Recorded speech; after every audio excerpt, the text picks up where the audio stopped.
اس نے study table پہ پیالی رکھی۔ عبدالرحمن، تمہاری کافی۔ عبدالرحمن نے ذرا سی گردن موڑ کر اسے دیکھا۔ عائشہ اسے ہی دیکھ رہی تھی، روئی روئی سبز آنکھیں۔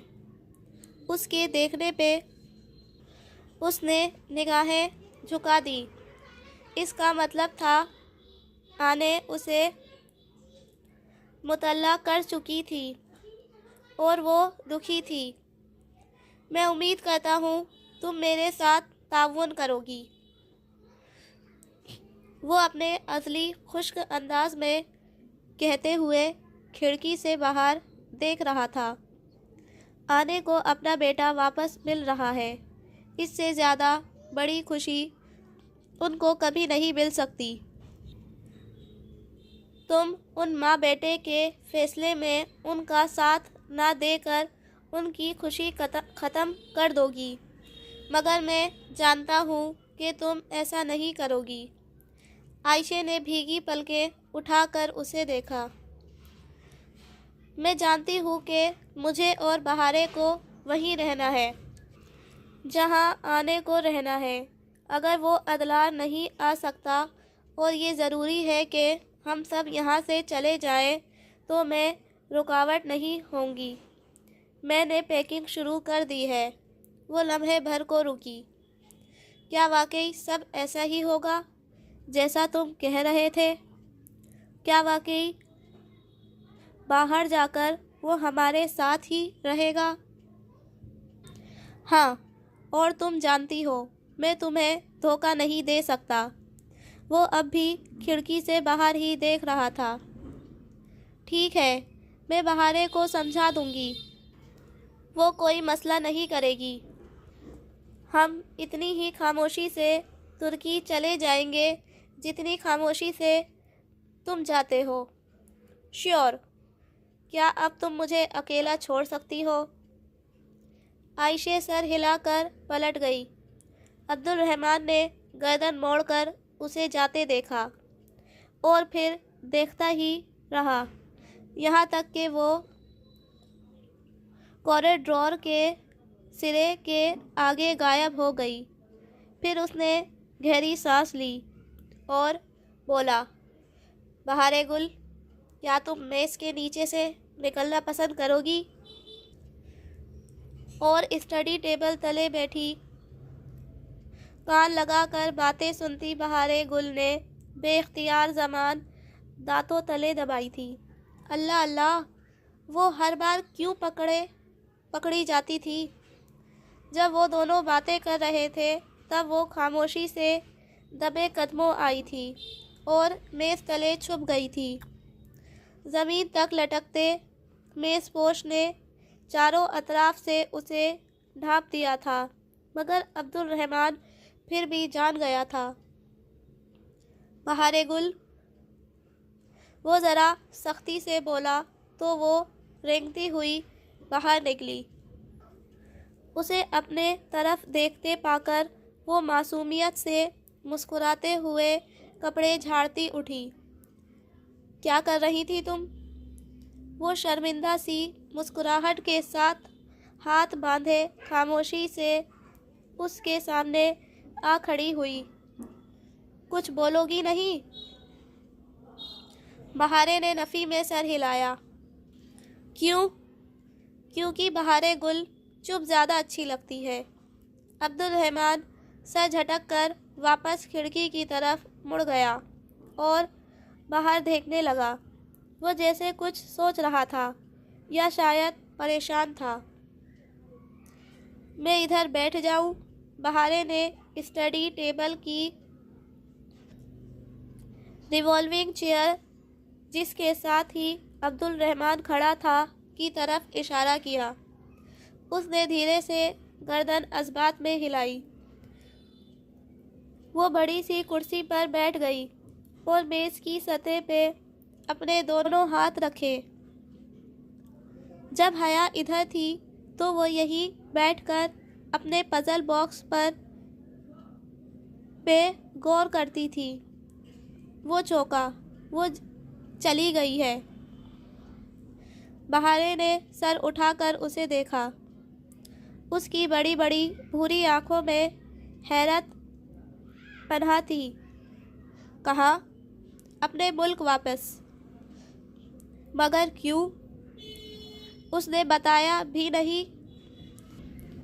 میرا نیکلیس بھی نہیں خریدا؟ میں اسے فون کروں؟ نہیں، بالکل نہیں، وہ سختی سے بولا تو بہارے کرسی سے اٹھتے اٹھتے ٹھہر گئی۔ اور اب تم اس سے کوئی رابطہ نہیں رکھو گی، سمجھی؟ میں نے کیا کیا ہے؟ اس کے چہرے پر اداسی اتر آئی۔ وہ انہی سخت تنبیہہ بھری نگاہوں سے اسے دیکھ رہا تھا۔ بس کہہ دیا تو کہہ دیا۔ چند لمحے دونوں کے درمیان خاموشی چھائی رہی۔ پھر وہ جیسے ڈرتے ڈرتے آہستہ سے بولی، کیا ہم کہیں جا رہے ہیں؟ نہیں، میں نے کچھ نہیں سنا۔ میں تو بس دیکھ رہی تھی کہ تمہاری میز نیچے سے کیسی لگتی ہے۔ بس تھوڑا سا خود بخود سنائی دیا تھا۔ وہ جلدی سے وضاحت کرنے لگی، تمہارا خود بخود سمجھتا ہوں میں اچھی طرح۔ اسے گھور کر واپس باہر دیکھنے لگا۔ بہارے کی سمجھ میں نہیں آیا اس کا موڈ کس بات پہ خراب تھا۔ عبد الرحمن، بہارے، میری بات غور سے سنو۔ بعض دفعہ انسان کو اپنے گھر، شہر، ملک سب چھوڑنا پڑتا ہے، قربانی دینی پڑتی ہے۔ میں تم سے ایک قربانی مانگ رہا ہوں۔ میں تمہارے انکل کو واپس لے آیا ہوں۔ وہ اب تمہارے ساتھ رہے گا، مگر اس کی مجبوری ہے کہ وہ ادلار میں نہیں رہ سکتا۔ اس لیے اس نے ایک دوسرے ملک میں تم سب کے رہنے کا انتظام کیا ہے۔ وہ ادھر ہی ہے اور تمہارے عائشے اور آنے کے لیے گھر سیٹ کروا رہا ہے۔ اسی ہفتے تم لوگ ادھر چلے جاؤ گے اور پلیز نہ روگی، نہ ہی شور ڈالو گی، نہ تم مجھے تنگ کرو گی۔ تم ادلار چھوڑ دو گی اور میرے خلاف جانے کی ضد نہیں کرو گی، سمجھی؟ وہ باہر دیکھتے ہوئے بے لچک سرد انداز میں کہتا گیا۔ بہارے کا چہرہ بجھتا چلا گیا۔ یہ رہا تمہارا پاسپورٹ۔ اس نے کوٹ کی اندرونی جیب سے ایک ننھی سی کتاب نکال کر بہارے کو تھمائی۔ بہارے نے بے دلی سے اسے کھولا۔ اندر اس کی تصویر لگی ہوئی تھی۔ ہم یہاں کیوں نہیں رہ سکتے؟ سوال نہیں کروں گی تم سے۔ سوال نہیں کرو گی تم، سنا تم نے؟ بہارے کا سر مزید جھک گیا۔ وہ پسماردگی سے پاسپورٹ کے صفحے پلٹ رہی تھی۔ ایک جگہ وہ ٹھہر سی گئی۔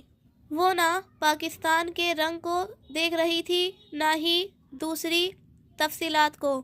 وہ صرف ان دو حروف کو پڑھ رہی تھی جو وہاں نمایاں کر کے لکھے گئے تھے۔ ہانہ کریم۔ عبد الرحمن، غلطی ہو گئی ہے، میرا نام غلط لکھ دیا ہے۔ ہانہ کریم، یہ تو میرا نام نہیں ہے۔ وہ حیرت اور الجھن سے نفی میں سر ہلانے لگی۔ اب یہی تمہارا نام ہے۔ بہارے حیرت زدہ رہ گئی۔